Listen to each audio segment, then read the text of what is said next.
Welcome everybody. My name is Ross Little and I represent EVIDEN and Atos. So this webinar is, this section is looking at the self-sovereign identity within the IoT security framework, in particular ARCADIAN-IoT, what we've been doing in the project, and how it serves organizations, persons, and IoT devices. Okay, the agenda will look at the role of self-sovereign identity, SSI, in the Arcadian IoT framework. We'll look at how we employ decentralized identifiers in it, the use of a trusted organization registry, the verifiable credentials for persons and organization members, and also for IoT devices, and where we're not able to support the full SSI stack on constrained IoT devices, the use of DID authentication, and finally some conclusions. Okay, so the role of SSI in the security framework for IoT devices and this whole ecosystem. So basically, we enable persons and organizations to have full control of their own identity credentials. For our organizations in particular, this is for their members and the IoT devices and services. If we look at on the right-hand side here, we now have the security framework on the different areas on the cloud and the mobile network domain, on the devices. So here we see that we support decentralized identifiers and verifiable credentials with blockchain all on the cloud, or we also support private on-site premise deployments. On the mobile device, on IoT middleware or IoT gateways, we don't support the full stack, but we've implemented decentralized identifiers with DID authentication. On constrained IoT devices, we don't support SSI in any way, as we'll see later. On IoT devices that aren't constrained, then we support the full SSI stack. So just to recap on the chain of trust. So with SSI, it's grounded on decentralized identifiers. This provides the initial root of trust based on secure key stores for managing the cryptographic material, the keys. We have the permission blockchain in the terms of related to SSI within the framework. Then this provides a trusted organization registry based on the DIDs of these organizations. And also it provides a private DID method, which we will look at in some more detail also. The authentication is provided by verifiable credentials issued for persons, organization members, and IoT devices, with the trust grounded in the decentralized identifiers. Next, for communicating the identities of the entities that are authenticated to the framework, then this is done using the signed JOT encoded tokens. Okay, now we'll look at the decentralized identifiers employed in Arcadian IoT. So for persons with the mobile wallets, we use DID peers. This is because DID peers are very privacy preserving, where we only have one dedicated DID created per relying party, so that we prevent different relying parties teaming up and gathering more data on the user. So the DID peers, they have no endpoint. This DID doc is communicated directly between the different parties, and there's no need for any verifiable data registry or ledger. So very, very privacy preserving. Okay, then with DID web, this is well used on in the self-sovereign identity world at the moment, with the organization's own reputation with their own web domain used to fully host and manage their own DIDs for their organization, and we also use it for things for the constrained IoT devices in ARCADIAN. The private DID method we created for the project, DID priv. So this is suitable for organizations and their things. We use it for their things in particular, so that it creates a private ecosystem where the DID document is published to the permissioned ledger only by entities that that have permission to within the ecosystem to publish to the permission blockchain. And this could be made publicly available also, but we also restrict it to the resolution of that DID within the ecosystem.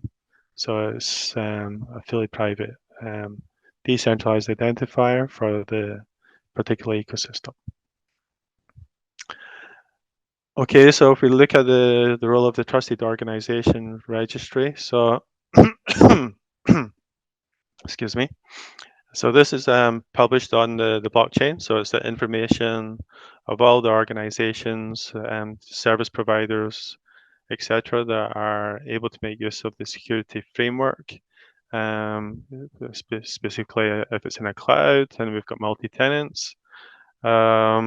So we we register them first of all with their public DID. So here we have the didweb example.com for DroneBuddy for the say the drone service as an example. So then when we if that service provider wants to make use of the ARCADIAN framework, it first has to identify and register an entity, whether it be a drone or a person or a constrained IoT device. To do that, it would call this API here that we see, register entity, and the authorization makes use of HTTP signature, so that the whole request is signed by a private key associated with the service provider. And this is communicated in the authorization field of the API. So once the call comes in onto the onboarding IDP, then there's going to be a check that key ID with that didweb example.com DroneBuddy is registered in the permission blockchain.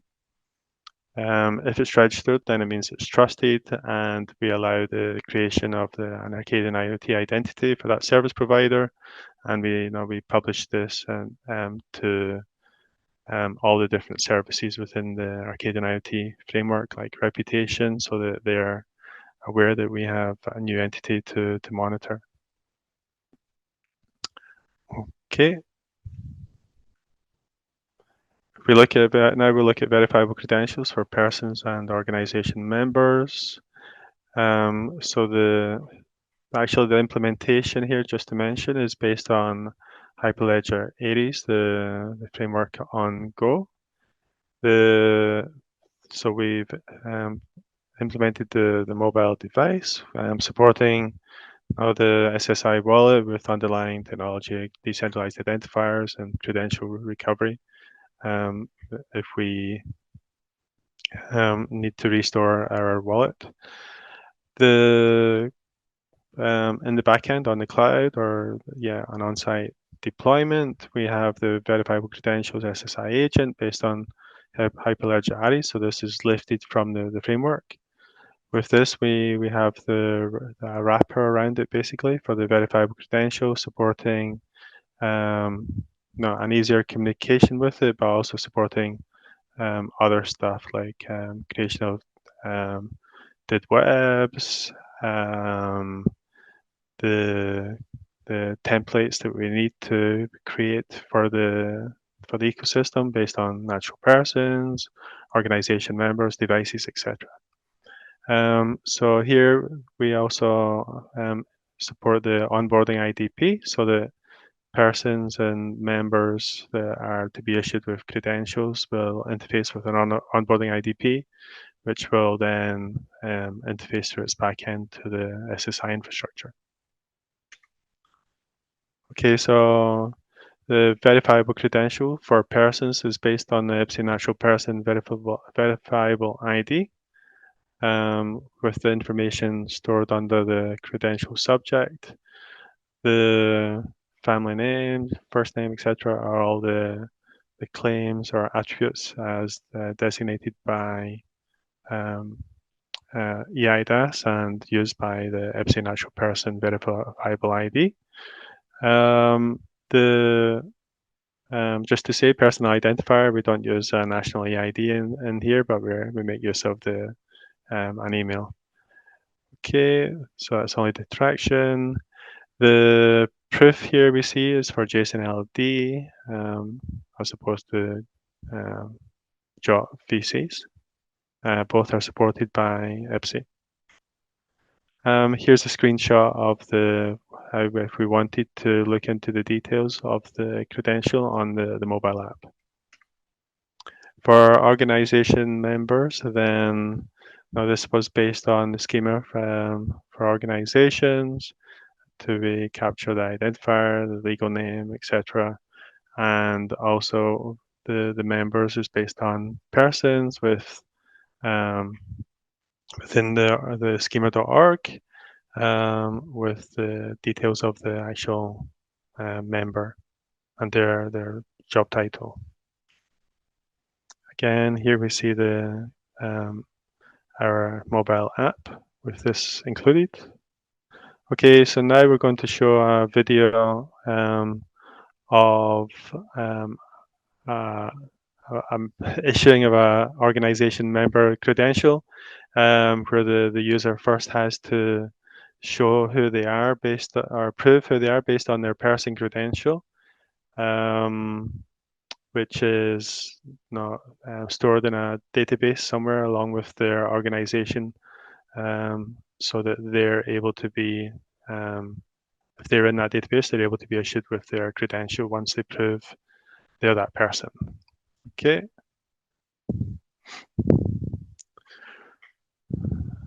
So first of all, the user enters in their person ID, and the name of their organization name, and they're asked to present their verifiable credential of their person to their mobile app. So the user opens it and will receive a request to present their VC. Here's the request notification. So the user will then select the appropriate ID from their wallet, and they send that back to the SSI. So here the SSI has looked that up and says, okay, yeah, this ID of this natural person ID is associated with this organization. So it's going to issue that organization member credential to the person. And they're checking it before they accept it.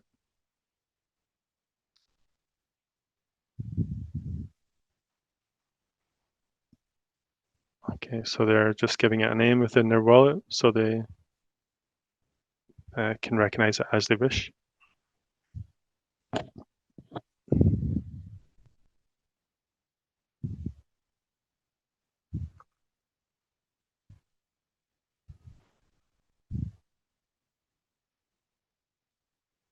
Okay, and that's the end of the demo. Okay, so if we look at the verifiable credentials for IoT devices, maybe a bit more too technical, this diagram, but just to concentrate on the basics, we support zero-touch provisioning for IoT devices with DID-PRIV stored on the blockchain and device verifiable credential. So now that we have the service logic requesting the SSI agent for onboarding, it will generate its DID and publish this and its private key material, public-private key material, and publish this public key with the DID doc on the blockchain. Okay, next it will request a verifiable credential from the trust framework. This is based on the fingerprint of the IoT device, so that this can be used at any time by the service logic check that this is the device now. So we'll query the device MAC address, etc., and can check it against the verifiable credential.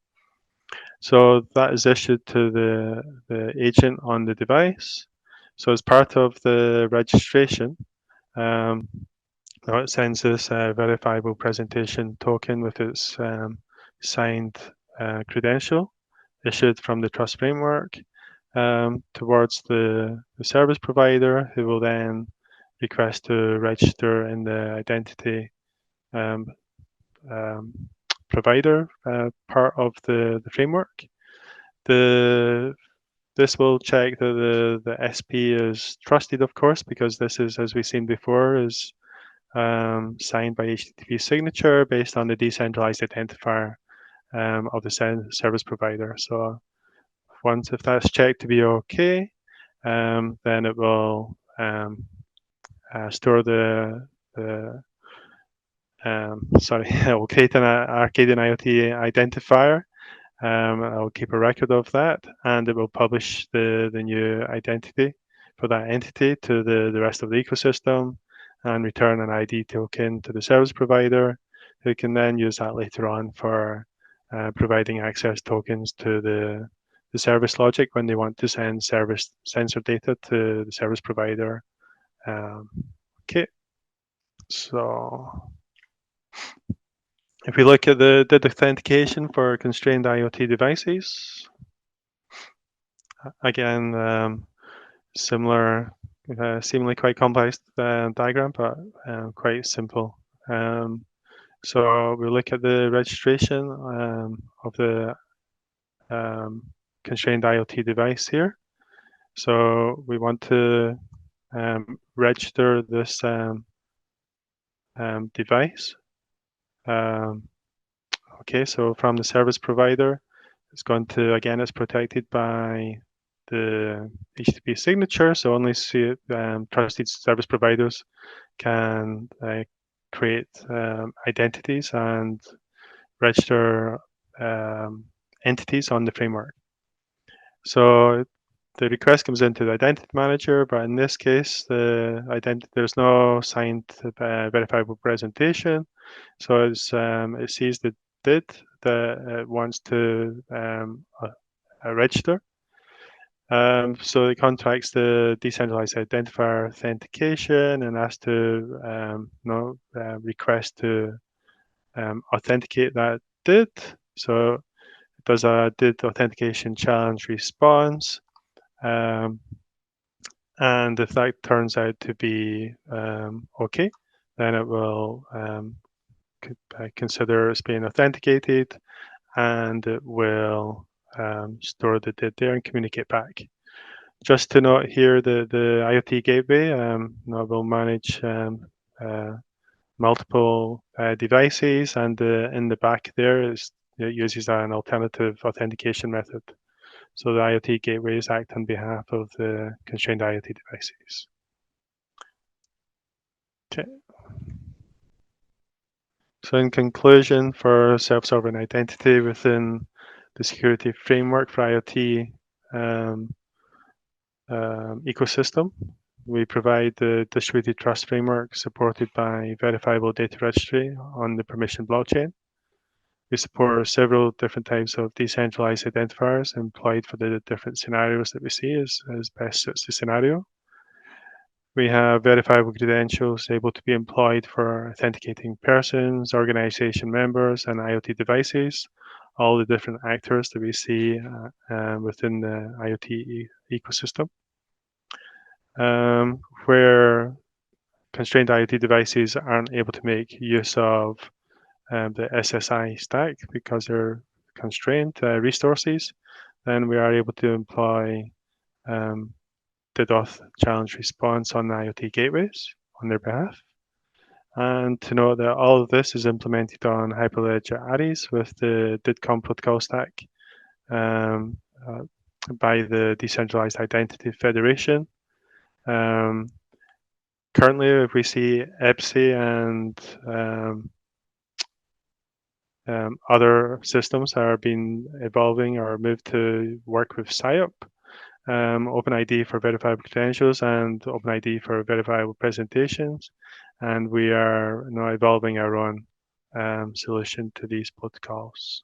So that's all for my part. If there's any questions.